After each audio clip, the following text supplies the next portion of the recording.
CBS 21 News presents Face the State with Joel D. Smith, a look at the issues and politics that shape Pennsylvania. All right, good morning, friends, and welcome to Face the State for Sunday, April 10th. It's Masters Sunday. Maybe I had too much fun earlier this week at the Masters. That's why I sound like this. But hey, I'm pushing through just like the candidates have to, right? We are now just 5 short weeks away from the primary election, and you'll meet 2 candidates trying to earn your votes. This week, we're talking about the rules at the border, how changes may influence the upcoming election cycle. Our political insiders also weighing in on a familiar face that could be reemerging on the political scene. We'll talk about that and so much more. But we're starting today with a very familiar face as well to PA politics, and that might be a huge advantage to him as well. We'll see, where he's a former mayor of Hazleton, a member of Congress, but now he's trying to become Pennsylvania's next governor. It is Lou Barletta. Lou, tell us how it's going so far, in your opinion, the big campaign. Well, it's been going great. So far the polling has had me at the top throughout this, although, we still haven't run one ad yet on TV. And I think a lot of that is attributed to the fact that people know me. I have a history, of a record. I'm a familiar face to a lot of people around Pennsylvania, and we're happy where we are. We're working really hard. So you're doing well, you said, in the polls. A lot of people are undecided still. What do you think's going on there? When you look at the polls, you see a big chunk of people that are still waiting it out.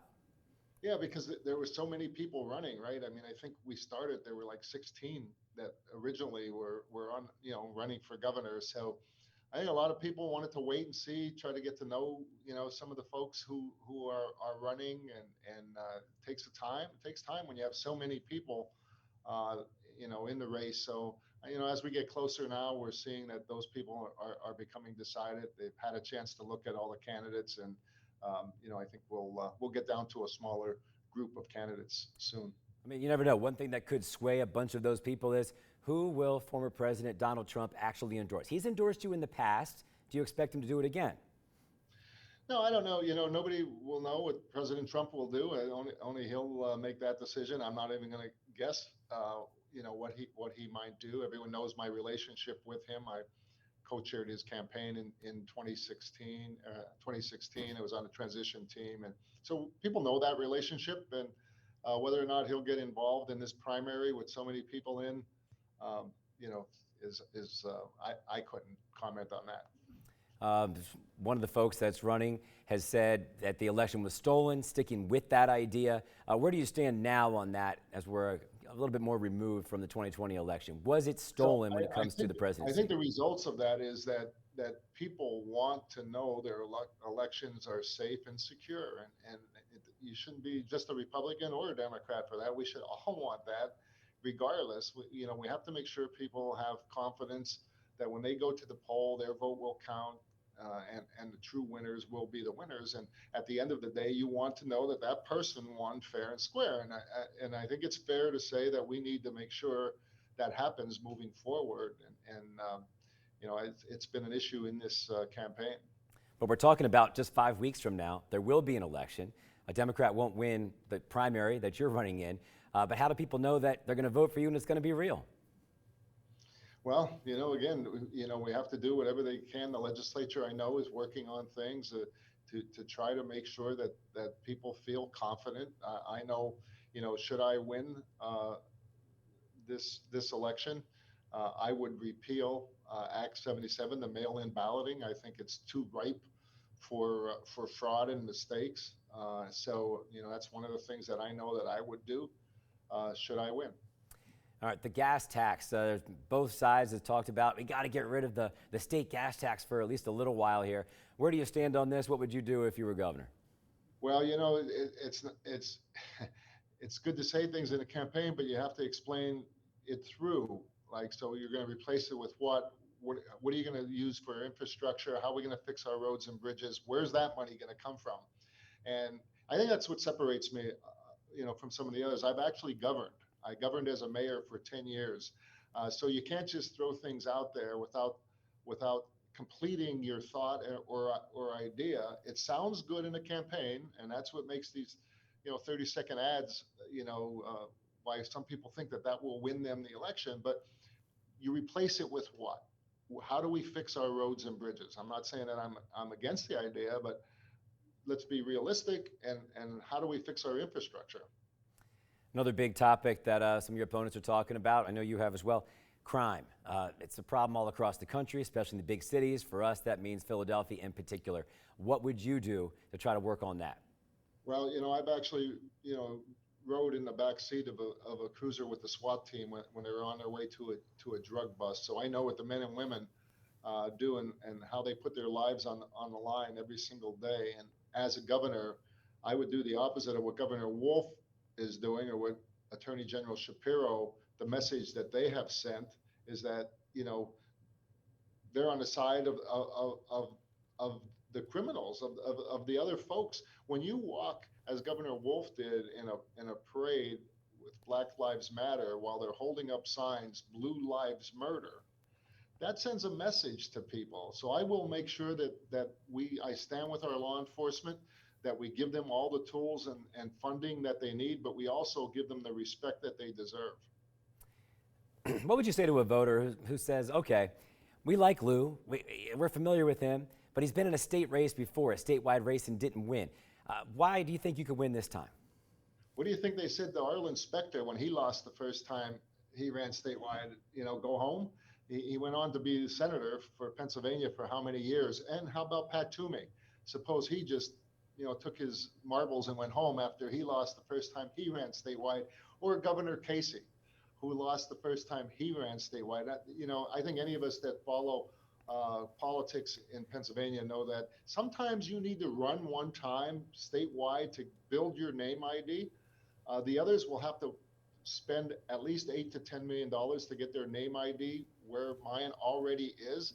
And if we look at that 2018 race, although I was outspent by $14 million by Bob Casey, which is a very powerful name in Pennsylvania politics, in a Democrat wave year, I still had 2.1 million votes. I won 54 of the 67 counties. I beat Bob Casey in 8 of the 10 counties in northeastern Pennsylvania, where the Casey name is like a Kennedy. So I would look at 2018 as to say, that's exactly why I'm in first place now. That's why exactly I haven't had to run one ad to be where I am. And while the others are spending millions, it's because of 2018. And I have a record. I'm proven. Yeah. People don't have to guess where I stand on issues. No, we know where you stand, and people will decide if that's enough for them to vote for you. And we're glad to have you on Face the State today. Thanks for being here. You're welcome. Thank you. All right, very good. All right, so now we have another race that's also heating up, of course. When we return, we'll introduce you to someone who would also like to win a statewide race. We're talking about Alex Khalil for U.S. Senate, and we're talking to her when we come back. And welcome back. She's a woman with many titles: mom, advocate, organizer, and now running for PA's open U.S. Senate seat. Here is Alex Khalil. Thanks so much for joining us. Let's start with this. We have some familiar names in the race. People may not know as much about you. In about 30 seconds, introduce yourself to the voters who may just run across you on the street and want to know what you're about. Thank you, Joel. I'm also a Jenkintown Borough Councilor, so that's a little bit people in Pennsylvania should know about me. So I know what it is to serve in government. In fact, all of us on Jenkintown Borough Council do it as volunteers, all 12 of us who are on council and our mayor. I am an advocate for, especially for children with disabilities, making sure that we have special education properly funded, that when a child reaches 21, a child with a disability, that their lives continue, that they have a full life, that we can sit back and make sure that they have more services, education, training, that we give job tax credits to companies and to parents, so that these wonderful children can start their own business. So that's who I'm going to be fighting for the unseen, the unheard. Okay. And that's, hey, please know that if you have a child with the disabilities, I'm going to be your biggest advocate. It takes a lot to run. I know you have another job as well. You're trying to fit Yes, in your I do. campaigning when you can. What was it that really said, I got to take this leap? I got to go? That's such a great question. Thank you for asking me that. Because I have real world experience, I've worked in manufacturing, I've had my own business, my parents have had their own business. I didn't see that the people running spoke to the issues that I know are important: the outsourcing of jobs, the sending away of complete factories abroad, what it really means when people talk about paid leave. I had early stage breast cancer in 2007, and I had a lovely, lovely boss who told me, we're going to work around you. You're not working around us. But for many people, working people, that doesn't exist. And at the time, I should tell you, I was a contractor. Okay. And this wonderful person I was a contractor with Bristol Myers Squibb. This wonderful manager said that to me. I know others were not, and other companies were not told that. So there needs to be that voice there. I raised a child by myself. I got divorced at a young age, and raised my son by myself. And I know what it is as the mother of a dyslexic child to fight for those services. And so I have lived the real world experience. I started my own business. My parents started their own business. So do you think your opponents maybe couldn't get those things done? Let's talk about John Fetterman. He has the name recognition. He's lieutenant governor. He has the money behind some ads if he wants to put it out there, much more than some other candidates might. How do you compete against something like that? First of all, John is I really like John. I like all the candidates. They're great, honorable men, gentlemen in every sense of the word. I think that what I bring to the table is, again, my life experience, my work in manufacturing, my work in IT, and understanding that in order to get things done, you really have to have a team approach. And to me, the team is the citizens of Pennsylvania. Okay. And so I think that if I bring that to the table, that I can win this race. I hear people, I ask all the time one question: what's keeping you up at night?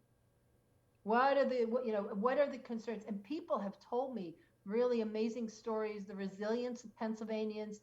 I'm going to tell you the welcoming of Pennsylvanians. As public knowledge, I'm a Palestinian Muslim American, and I will tell you, Republican, Independent, Democrat, no one has ever attacked my religion, my ethnicity. Sure. Never. Good. Pennsylvanians are awesome, and I think that needs to get out there. Well, you mentioned what keeps people up at night. The situation in Ukraine could be one of those situations. You've talked about a lot of domestic issues, Pennsylvania issues, but hey, U.S. Senator, you got to look at everything around the world. What do you think about what's happening in Ukraine right now, our strategy so far as a country, and what maybe you would push for in the Senate? Well, I'll tell you, so far I support President Biden. I am not a big fan of sending U.S. troops abroad. I think we are warred out, endless war. However, I would say that the reason Putin did what Putin did is because of past administrations, including Democrat and Republican, we've ignored human rights worldwide, not just the United States, worldwide, whether it's the Uyghurs in China, Palestinians, Haitians, Egyptians, Now, do you mean we should go to all those places and have an impact? No, on the contrary. No, I do not support sending troops all over the world. But you have to sit back and have a moral compass and say, human rights is human rights. We stand up against anti-Semitism, Islamophobia, anti-Christian hate. We stand up for people fleeing terrible situations, women being raped, gang raped. How do you stand up for those things without sending troops then? What are some of the strategies? Just sanctions, things like that? I do agree that we can sit back and use economic factors. Okay. I'm not a big fan of making sure that people starve to death like what had happened in Iraq and whatnot. But we can sit back and use diplomacy much better. We can sit back and be a better advocate around the world and not be quiet. And I think we need to up our diplomacy and up our standing in terms of how we voice our opposition. And Putin wouldn't have done what Putin did if we were not quiet in other situations. Although some of those people that are fleeing tough situations are coming right to the southern border. And there's a rule there that went in place during COVID. It looks like it could be repealed now. There are some estimates that could be 1 million extra people that are just waiting to come in. What will that do to our country? Do you support that idea and supporting those people coming in? Or do we have to be really careful about the initial surge that this could be? Of course, we don't want criminals coming into the United States. I want to make that very clear. We do not want criminals coming into the United States. Gangs. So I will stand up against gangs, as I have. I should tell you, I was the only Democrat to stand with undocumented women in Northeast Philadelphia who are being attacked by gangs. And so I will sit back and let any gang member know I will be your worst enemy. Having said that, being a refugee is legal. right, is legal. Asylum is legal. And when a woman or and a family is fleeing terrible, terrible situations, again, women getting gang raped, daughters getting gang raped, hunger, famine, a terrible person like Putin. I've got how many thousands, at least 3,000 at the border from Ukraine. Uh, and we have to treat people with dignity. Right. One of the things that shocks me is that the children in the cages, that whole thing. I'd like to remind Pennsylvanians that we have actually in Pennsylvania have a terrible history of how we treat children in custody, whether it was Luzerne County. Remember, it was Democrats and Republicans that were illegally putting children in prison, or the terrible way in which in Coatesville, children who are under custody are being raped and brutalized. So we Yeah, should tough know that in topic. Pennsylvania we can do better. I hear you. All right, well, so thanks so much for joining us. I think people know you a lot better right now. And with the election coming in a few weeks, now you have something to think about. Thanks for being here. May I say a quick word? Thank you, Pennsylvanians, all of you, Democrat, Republicans, Independents. You are just an amazing state, and I'm proud to have met all of you, and would be proud to be your senator. Very good. Thank you, and good luck to you. When we come back, we're catching up with our political insiders. They'll react to some of what they've heard already, plus what's happening at the border. Stick around. All right, I'm joined now by the CBS 21 political insiders, Democratic strategist Mark Singal, Republican strategist Stephen Bloom. Guys, let's get to this right now. You just heard Alex Khalil, kind of an underdog, running for Senate. What did you like that you heard? We'll start with you, Mark. Well, she's an interesting person, very distinguished, and she has a very good heart, clearly. So I like the fact that there's a kind of a different perspective in the race. But let's be honest about it. That's an uphill climb, and she is as dark a dark horse as there possibly can be. Stephen, you know, the race has to be run, but some of the issues she talked about are going to be the Democratic issues. It's interesting, though, what she didn't bring up, Joel, was inflation and gasoline prices and the things that most Pennsylvanians are actually talking about every day and really feeling the pain from the out of control inflation. And she had some great points. I appreciated her perspective on the way she's been treated here in Pennsylvania and good things she had to say about our Commonwealth. Right. But she didn't talk about the problems that are plaguing our citizens right now because of out of control government spending and inflation. Well, let's talk about Lou Barletta, a very familiar face, obviously, a very successful run. He did not win last time he ran for a state office. He thinks he learned from that, and he pointed out some folks don't win the first time. Where do you think he is right now on his chance to be governor? We'll start with you, Stephen. Well, in this situation, as Lou mentioned, there were 16 candidates. It's winnowed down to about 9 now, but every one of those candidates is striving very hard to be perceived by the voters of Pennsylvania, to get to know folks and convince them that that person is one who can enact a conservative policy agenda if elected, that is able to actually win the fall election against a strong Democratic candidate. Mark, my question is, what percent do you need to win when you got a race that's this wide open, so many undecideds? Does 21% do it? I was just going to use that number, about 21%. Okay, we're on the same page, yeah. Very bad, because we've seen this before. You know, in 2016, we had a slew of people running for president on the Republican side, and arguably the worst candidate won. So you don't want to do that. I think the Republicans are in danger of committing that same kind of Hey, you broke a little bit up there at the end, but I think I understand what you were saying. All right, let's move on to this, guys. Yeah, so Ukraine is a topic that's not going to go away. We know that. Some developments this week. We thought maybe we were on the road to some sort of peace agreement. Last week we talked about what that might mean. But right now, where it stands, I'll start with you, Stephen. As a political piece here, how important is Ukraine still? And can you be patriotic, still support the president, but still be critical of him? How thin is that line that Republicans are trying to work? Well, you know, America does have a history of being unified when it comes to our overseas policy, and that's critical because lives are hanging in the balance every day. Ukrainian citizens are being indiscriminately killed by bombing attacks and even intentional infliction of heinous war crimes. So this is a big deal. We've got to make sure we can do, as the United States of America, what we can to strengthen the Ukrainian defensive capabilities, and make sure that they can stand up to the tyrant that is Vladimir Putin. And again, this is all coming right back home to Americans when we see the prices we're paying for gasoline at the pumps and the inflation that's been going on in our country, all being made worse by Putin's attempt to dominate a part of the world that isn't his to dominate. Mark, more sanctions this week. I was surprised there were any sanctions left. I thought we did everything. There's the strategy here. What do you think? We need more sanctions. We need to provide whatever weapons they need right now, because we are in the fight literally for democracy and for freedom. Stephen's right. This should be something that we are absolutely united on, and a strong, full-throated bipartisan support for what the president's trying to do. Let me point out, 43 Republican congressmen just voted against a resolution to help NATO supply Ukraine. Now, somebody explain that to me. We're either in this together or we're not. And I think we ought to really face that and we'll come together and support the president and this war effort. Well, one thing I know they're not together on, the Republicans and Democrats, the southern border, what's happening there. So many were kept out because of COVID reasons. That looks like it's going to change this week. Is that a winning issue for the Democrats? Mark?